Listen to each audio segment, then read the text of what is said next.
हर एक व्यक्ति के जीवन में ऐसा क्यों है? ऐसा इसलिए है क्योंकि हम कहीं ना कहीं अपने मन के मैल को, मन के कीचड़ को साफ नहीं रख पाते। यूं कहें तो उसका सही समाधान नहीं निकल पाते हैं।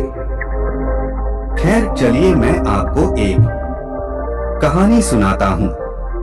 शायद आपको इस कहानी से इस सवाल का हल मिल जाए। तो चलिए कहानी को शुरू करते हैं।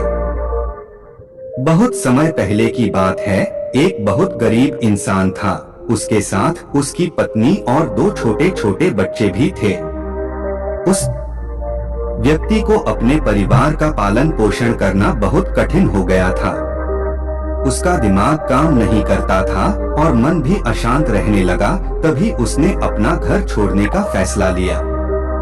एक रात जब उसकी पत्नी और दोनों बच्चे सो रहे थे तो वह चुपचाप घर से चला गया।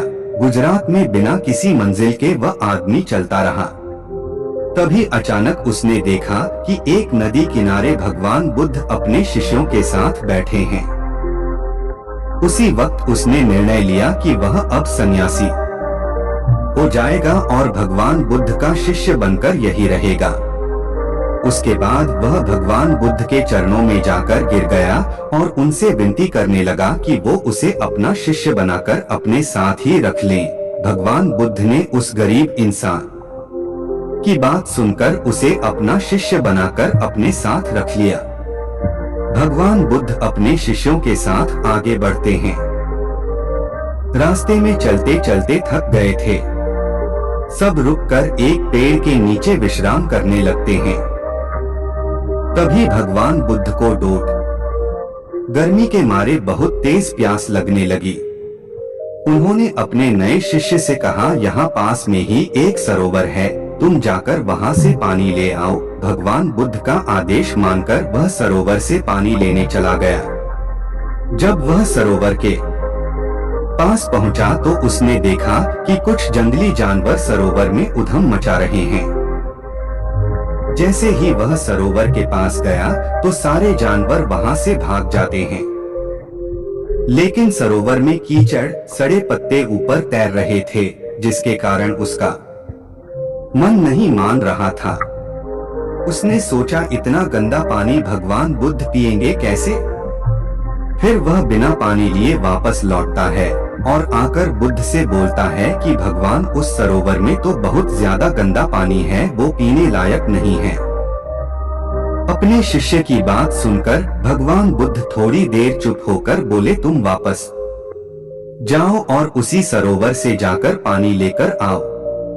भगवान बुद्ध का आदेश मानकर वो वापस से सरोवर की तरफ चला गया। लेकिन वह मन में यही सोच रहा था कि भगवान बुद्ध इतने गंदे पानी को कैसे पिएंगे। जैसे ही वह सरोवर के पास गया, वह ये देखकर चौंक गया कि सरोवर का पानी एकदम निर्मल और स्वच्छ हो गया है और अपने स्वभाव में बह रहा है।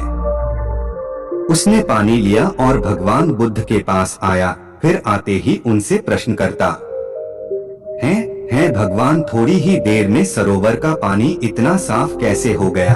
फिर बुद्ध ने उसे समझाते हुए कहा, जब जानवर पानी में उधम मचाते हुए थे तब सरोवर का कीचड़ उभर आया था, लेकिन कुछ देर शांत रहने पर कीचड़ फिर से नीचे बैठ गया और पानी पहले जैसे फिर से निर्मल और स्वच्छ हो गया।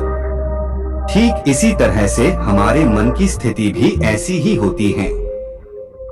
जीवन की कठिनाइयों और भागदौड़ हमारे मन में उथल पुथल पैदा कर देती है, जिसके कारण हम बिना सोचे समझे गलत निर्णय ले लेते हैं।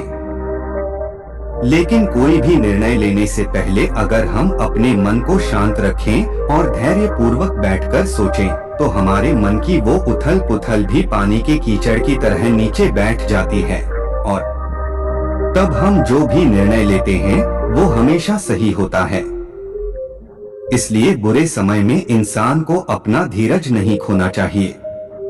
गौतम बुद्ध की यह बातें सुनकर उसका दिमाग खुल जाता है और जब वह शांति से बैठकर सोचते हैं तो उसे अपनी ही गलती नजर आती है। फिर उसे समझ में आता है कि उसने अपना घर छोड़ने का गलत निर्णय लिया था। फिर वो भगवान बुद्ध के चरण स्पर्श करके उनसे आज्ञा लेकर अपने घर की ओर वापस चला जाता है। कहानी की सीख। दोस्तों, समय के साथ साथ हर एक इंसान की जरूरतें बढ़ती ही जाती है। हो सकता है किसी की जरूरत कम हो या किसी की जरूरत ज्यादा हो, लेकिन हमें उन जरूरतों को पूरा करने के लिए मेहनत तो करनी ही पड़ती है।